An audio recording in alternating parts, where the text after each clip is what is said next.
नमस्कार. आपण ऐकतोय साखी कहे कबीर. कबीरांचे दोहे आणि त्याचं स्वैर मराठी रूपांतर. हे रूपांतर केलेलं आहे सौ मनीषाताई अभ्यंकर यांनी. आजचा आपला भाग चाललाय 142वा प्रकरण. आपण आज सुरुवात करणार आहोत 17व्याला. चाणक्य अंग दोहे घेणार आहोत 1 ते 3. चाणक म्हणजे चलाख, मायावी, पाखंडी किंवा ढोंगी संन्यासी. सांसारिक विकारांनी अबद्ध झाल्यामुळे मनुष्य भगवंतांपासून विमुख होतो आणि अशा अनेक प्रकारच्या यातना सहनही करतो. भगवंतांचं सर्व शक्तिमत्व तो विसरतो आणि मनुष्याचं सहाय्य घेतो. पण त्यामुळे त्याला अपेक्षित सहाय्य तर मिळत नाहीच, उलट सांसारिक दुःख अधिक प्रबळ झाल्यामुळे तो अधिकाधिक दुःखी होतो. तो रात्रंदिवस केवळ आपलं पोट भरण्याचाच उद्योग करत असतो. त्यासाठी वाईट कर्म करण्यासही तो मागे पुढे पाहत नाही. अर्थातच त्यामुळे त्याचं पतन होतं. या अंगामध्ये कबीर मनुष्याला सांसारिक विकारांपासून दूर राहण्याचा इशारा देत आहेत. कलियुग हे तर पापीच आहे. संन्यासी सुद्धा याच्या प्रभावापासून वाचू शकत नाही आणि तेही सांसारिक आकर्षणांना भुलतात आणि आपलं कर्तव्यही विसरतात. तेव्हा या युगात अधिक सतर्क आणि सावधान राहण्याची आवश्यकता आहेच. वेदशास्त्र, धार्मिक संप्रदाय यांच्यात गुंतून राहता उपयोगी नाही. 4 वेद पाठ करूनही जर भगवंतांवर प्रेम नसेल तर ते सारं ज्ञान व्यर्थ आहे, फुकट आहे. धार्मिक संप्रदाय सुद्धा मनुष्याला पथभ्रष्ट करतात. मुक्तीचा मार्ग दाखवताच येत नाही, कारण त्या संप्रदायात सुद्धा अवडंबर गाजवणारे लोक अधिक असतात. पाणी सुद्धा गाळून पिणारे हे लोक आपलं मन मात्र शुद्ध करत नाहीत. विकारग्रस्त झालेलेच ते असतात. कबीरांनी धर्माच्या नावाखाली होणाऱ्या ढोंगांवर जबरदस्त कोरडे ओढलेले आहेत. ज्ञानाचा नुसता देखावा करून काहीही उपयोग नाही. ते ज्ञान उपयोगात आणलं पाहिजेच ना. नुसत्या ज्ञानाच्या गोष्टी बोलणारा मनुष्य पोपटाप्रमाणे आहे. पोपट स्वतः रामभक्ती करत नाहीत, पण दुसऱ्यांना मात्र रामनाम ऐकवत राहतो. तसंच त्यांनी तीर्थांची सुद्धा निंदा केलेली आहे. गाढव सुद्धा तीर्थस्नान करतं, पण म्हणून ते काही मुक्त होत नाही. मुक्ती जर हवी असेल तर रामनामाचा ध्यास हा घ्यायलाच हवा. मोह, ममता मुक्तीला ते बाधक आहे. जे लोक माझं तुझं या बंधनात अडकलेले आहेत ते सांसारिक दुःखात रात्रंदिवस तडफडत असतात. त्यांना मुक्तीची प्राप्ती म्हणून होतच नाही. मनुष्याला जर खरोखरीच मुक्तीची इच्छा असेल ना, तर त्यांनी बाह्य अवडंबरांचा त्याग करून खऱ्या मनाने रामाची भक्ती केली पाहिजे. पण ऐकूयात प्रथम पहिला दोहा. जीव विलंब्या जीव सौ अलखन लखिया जाए, गोविंद मिले ना झल बुझे, रहे बुझाए बुझाए. जीव विलंब्या जीव सौ अलखन लखिया जाए, गोविंद मिले ना झल बुझे, रहे बुझाए बुझाए. कठीण शब्दांचे अर्थ. विलंब्या म्हणजे विसंबून राहिला. अलक्ष्य म्हणजे निराकार. परमात्मा म्हणजे झल, अग्नीच्या ज्वाळा. दोह्याचा अर्थ ऐकूयात. एक मनुष्य दुसऱ्या मनुष्याचा आधार घेत आहे, पण अलक्ष्य अशा परमात्म्याला मात्र कुणीही पाहू शकत नाही.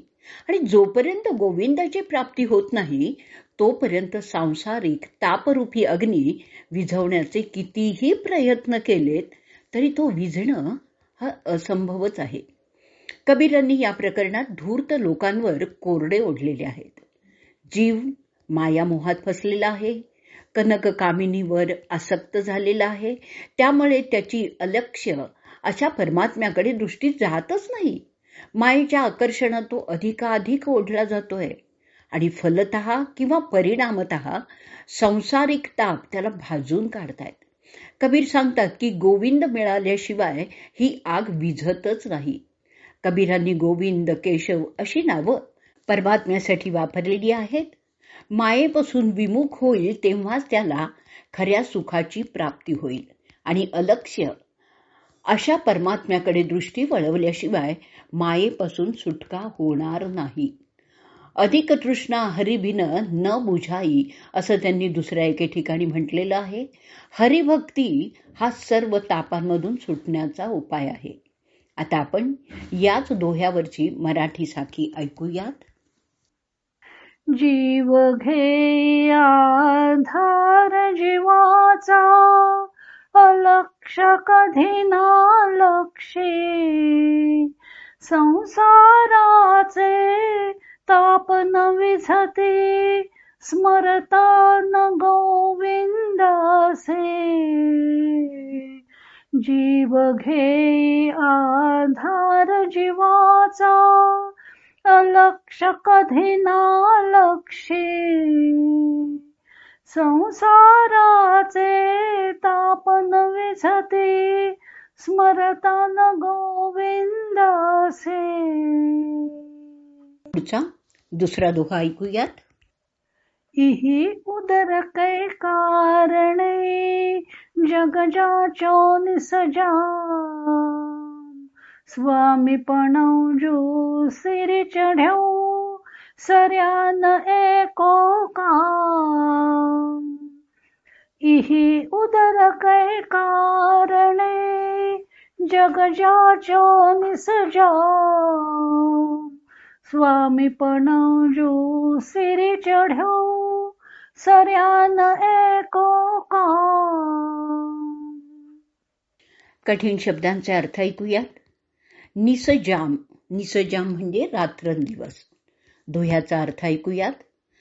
सांसारिक जीव आपल्या उदरपूर्तीसाठी रात्रंदिवस संसारात भटकत याचना करत असतात. परंतु त्यांच्यामध्ये जो स्वामित्वाचा अहंकार असतो ना, त्यांच्यामुळेच त्यांचं एकही काम सिद्धीला जात नाही. ह्या लोकातही त्यांना सुख मिळत नाही आणि परलोकात मुक्तीचा मार्गही सुकर होत नाही. वास्तविक जीव परमात्म्याचा अंश आहे, परंतु अहंकार मात्र मनुष्याला परमात्म्यापासून वेगळा करत असतो. या जगात तो आपला मालकी हक्क गाजवत असतो आणि त्यामुळेच तो प्रभुभक्तीला विमुख होतो. सांसारिक आकर्षणात फसल्यामुळे त्याला संसारही सुखाचा होत नाही आणि रामापासून दूर गेल्यामुळे त्याचा परलोकाचा मार्गही सुकर होत नाही. आता आपण याच दोह्यावरची मराठी साखी ऐकूयात. सारे जग एक पोटा भवते, फिरते रात्रंदिवस, अहंकार चढे डोक्यामध्ये, काम न जाई सिद्धीस. सारे जग उदरा भोवती, फिरते रात्रंदिवस,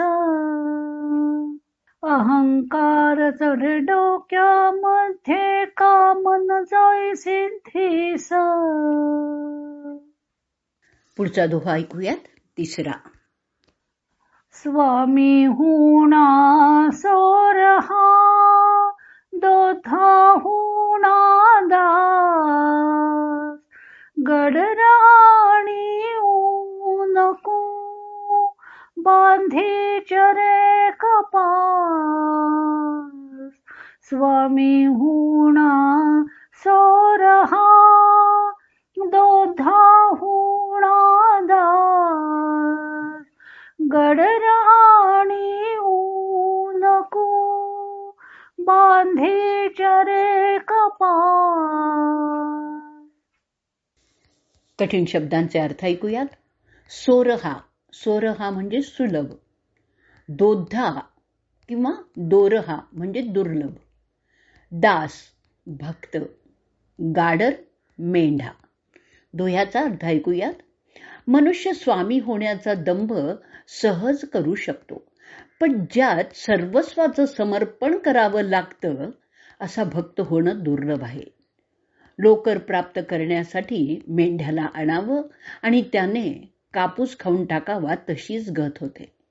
कबीर सांगतात की भगवत भक्त होणं कठीण आहे, कारण मनुष्याचा लोभ काही सुटत नाही आणि तो स्वामीचा वेश घेऊन जगाला धोका मात्र देत असतो. जी भक्तीची भावना, ईश्वरावर प्रेम हवं तेच मुळात नसतं, मग स्वामीपणाचा नुसता देखावा तो करत असतो. भगवत भक्ती, भगवत प्रेम जर असेल तरच स्वामीपण आपोआप येतं. पण तेच प्रेम जर नसेल तर स्वामीपणा काय कामाचा आहे? उसनं आणलेलं स्वामीपण आत्मबोधच खाऊन टाकतं. अहो, मेंढ्यापासून लोकर मिळवायची ती थंडीमध्ये ऊब मिळवण्यासाठी, पण लोकरीसाठी घरी आणलेला मेंढा जर कापूसच खाऊन टाकू लागला तर मुळात कापसापासून बनवलेली वस्त्रच मिळणार नाहीत ना. मग नुसत्या लोकरीच्या उबदार वस्त्रांचा काय उपयोग आहे? तसंच जर मुळात भक्ती आणि प्रेम नसेल तर नुसत्या स्वामीपणाचा काय उपयोग आहे? आता आपण या दोह्यावरची मराठी साखी ऐकणार आहोत आणि या मराठी साखीबरोबरच आजचा भाग आपण इथे संपवणार आहोत. स्वामीपणाचा नको दंभ तो, खरे समर्पण नसते. लोकर मिळण्यानी मेंढे कापूस तीच खाते.